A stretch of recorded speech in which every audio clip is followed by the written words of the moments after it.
A continuación vamos a obtener la misma ecuación equivalente que hemos obtenido para paredes planas para sistemas radiales y en concreto la vamos a aplicar a un cilindro. Un cilindro hueco que viene a ser una geometría similar a la de un conducto de sección circular, a una tubería, con un radio interior R1 a una temperatura T sub 1 y un radio exterior R sub 2 que se encuentra a una temperatura T sub 2. Suponiendo que T1 es mayor que T2, habrá un flujo de calor desde el interior del cilindro hacia el exterior. Al igual que hemos hecho anteriormente para la pared plana, vamos a coger un volumen de control de espesor delta de R más pequeño que el espesor del conducto y vamos a aplicar la ecuación del balance de energía para obtener el perfil de temperaturas en la dirección radial. Estamos suponiendo que el flujo de calor unidimensional va en la dirección radial. Y una vez que obtengamos el perfil de temperaturas en función del radio, aplicando la ley de Fourier, determinaremos la potencia térmica estacionaria que atraviesa esta geometría. Aplicando la ecuación del balance de energía al volumen de control marcado de color azul en la figura, nos quedaría que la derivada de la energía contenida en el volumen de control con respecto al tiempo tiene que ser igual al balance neto de calor menos trabajo intercambiados por unidad de tiempo. En condiciones estacionarias, la derivada temporal vale 0. No hay ninguna forma de intercambio de trabajo en este sistema, con lo cual el resultado final es que el balance neto de los flujos de calor tiene que ser 0. Y tendré un flujo de calor que entra por la posición R, que sería Q punto de R, y un flujo de calor que sale por la posición R más delta de R, suponiendo que la temperatura T1 es mayor que la temperatura T sub 2. ¿De acuerdo? Bien, ahora al igual que hemos hecho en el caso de la pared plana, la potencia térmica en R más delta de R la vamos a desarrollar en serie de Taylor alrededor del punto R. Me quedaría Q punto en R más la derivada de la potencia térmica con respecto al radio por delta de R más derivada segunda de la potencia térmica con respecto a R. Este término sería por delta de R al cuadrado dividido por 2 más término delta R al cubo, etc.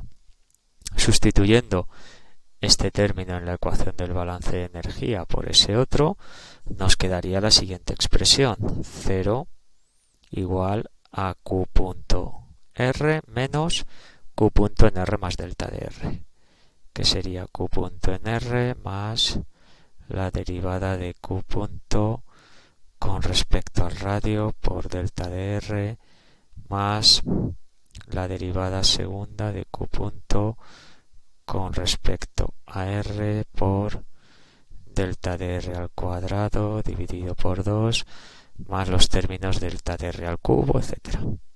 Este Q punto de R y este Q punto de R se anulan. Si divido toda la ecuación por delta de R, aquí se anularía. El término delta de R al cuadrado quedaría como delta de R. El siguiente, que sería delta de R al cubo, quedaría como delta de R al cuadrado y así sucesivamente. Haciendo en la ecuación el límite cuando delta de R tiende a 0, todos los términos de aquí en adelante se anularían porque son proporcionales a delta de R al cuadrado, etc. Con lo cual, la ecuación que nos queda es derivada de Q punto con respecto a R igual a 0. Exactamente la misma ecuación que teníamos para el caso de la pared plana. Y esa potencia térmica, como sabemos, pues de la ley de Fourier de la conducción, es igual a menos la conductividad térmica por el área por la derivada de la temperatura con respecto al radio. Si combinamos ambas ecuaciones, nos queda la derivada con respecto a R de menos la conductividad térmica, y cuidado, que aquí tenemos la diferencia con el caso de la pared plana, porque ahora ese área que tenemos ahí, este área que marcamos de color rojo, volvemos a coger ahora el color negro. Bien, ese área no es constante. Ese área antes en la pared plana era constante, pero ahora es el área, recordamos, perpendicular a la dirección del flujo de calor, que en este caso es radial.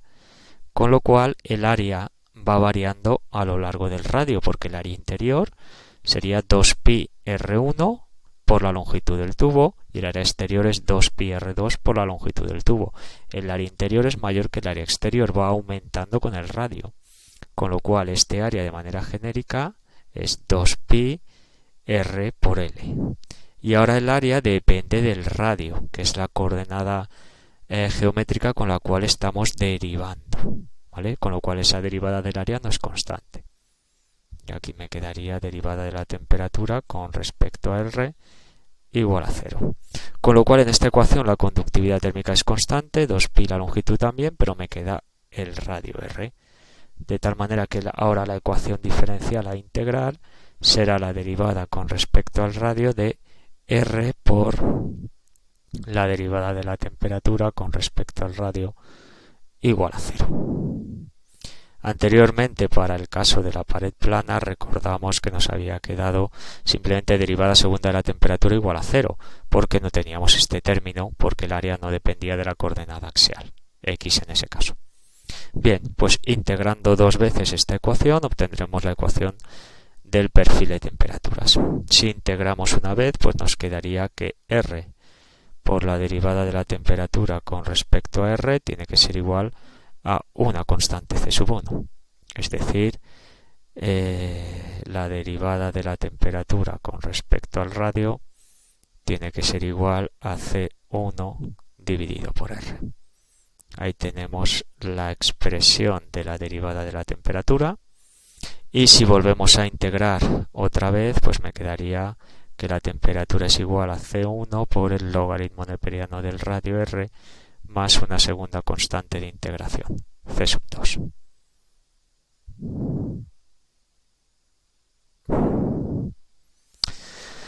Ecuación del perfil de temperaturas que ya vemos que no es como en el caso de la pared plana, no es una línea recta. Es proporcional al logaritmo neperiano, en este caso de la coordenada radial. Las constantes C1 y C sub 2 las obtenemos de las condiciones de contorno.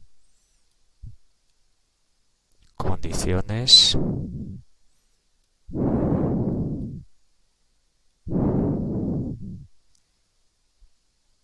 en este caso, mis condiciones de contorno son que en la posición del radio interior, en R igual a R1, la temperatura es igual a la temperatura T sub 1.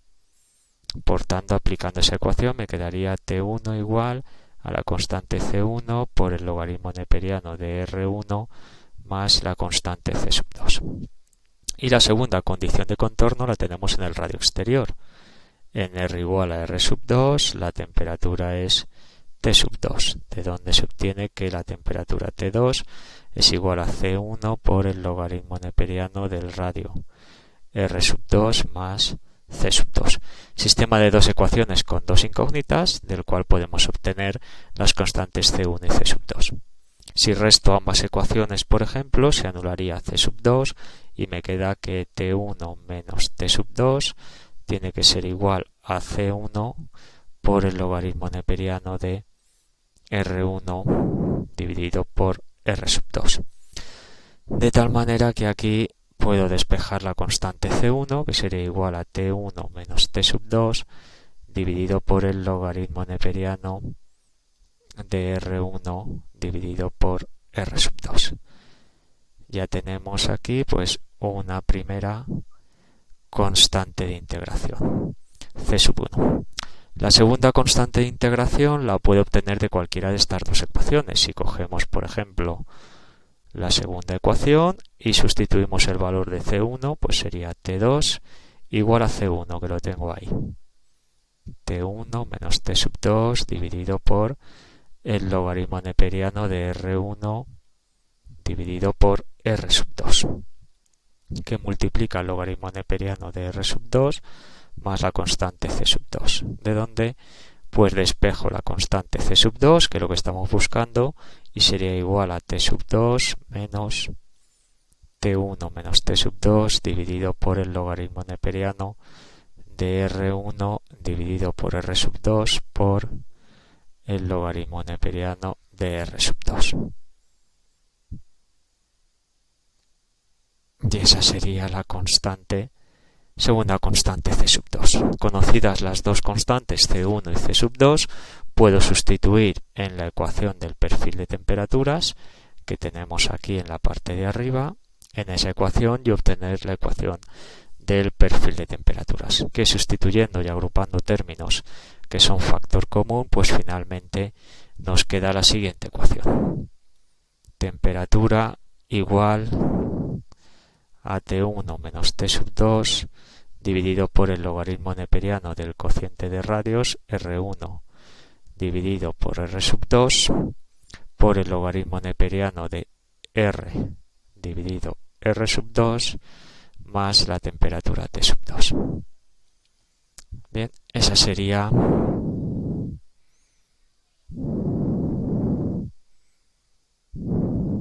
la ecuación final del perfil de temperaturas, que vemos que en este caso, en el cilindro, a diferencia de la pared plana, que era un perfil lineal, pues se me sale un perfil logarítmico con la coordenada radial L.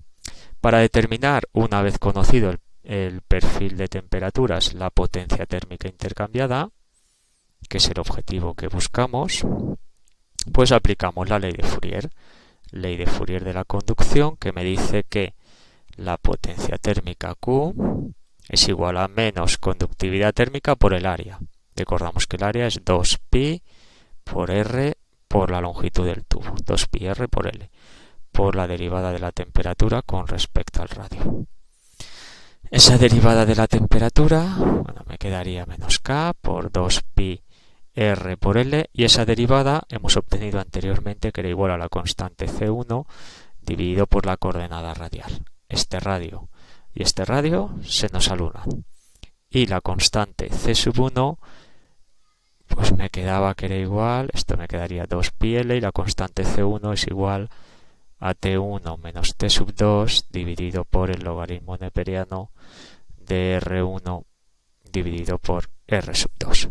De donde, si despejamos la potencia térmica Q punto y la expresamos en su expresión ya final, si este signo menos me lo llevo dentro del logaritmo neperiano y le doy la vuelta al cociente, me quedaría T1 menos T sub 2 dividido por logaritmo neperiano de R2 dividido R1, de tal manera que me queda el radio mayor, que es el exterior R2, entre el radio menor R1, cociente que va a ser mayor que 1, y el logaritmo neperiano me queda positivo, dividido por 2pi, conductividad térmica, y por la longitud del tubo.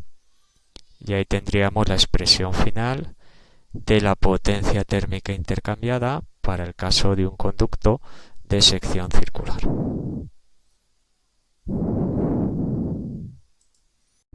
Bien, tal y como hemos visto en la demostración, para este caso de un cilindro en estado estacionario se obtenía esta ecuación diferencial e integral para obtener el perfil de temperaturas, donde la parte más destacable que nos diferencia las coordenadas cilíndricas de la pared plana es que el área depende de la coordenada radial R. Eso hace que quede aquí esta R dentro de la derivada. Integrando se obtiene este perfil de temperaturas logarítmico, y la potencia térmica intercambiada se obtiene de esta forma, donde lo que aparece en el denominador de las temperaturas es lo que llamamos resistencia a la transferencia de calor por conducción en coordenadas cilíndricas. Logaritmo neperiano del cociente de radios dividido por 2pi K por L.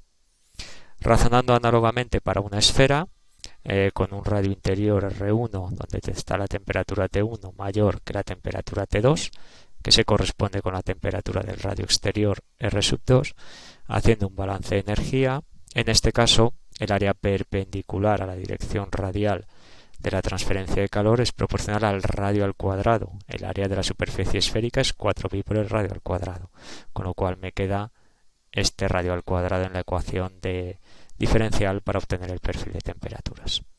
Integrando esa ecuación se obtiene este perfil de temperaturas, y aplicando la ley de Fourier podemos obtener la potencia térmica intercambiada y la expresión que aparece aquí abajo para la resistencia a la transferencia de calor por conducción en coordenadas esféricas. La esfera, simplemente comentar a modo de curiosidad, que es la figura geométrica que es capaz de encerrar un mayor volumen en su interior con una menor superficie exterior. Con lo cual, desde el punto de vista de sistema de almacenamiento energético que minimice las pérdidas de calor, la mejor geometría es la esfera. El depósito esférico es capaz de almacenar la mayor cantidad de volumen con la mínima área de transferencia de calor, con lo cual las pérdidas de calor al ambiente en una esfera son siempre menores que en cualquier otra geometría.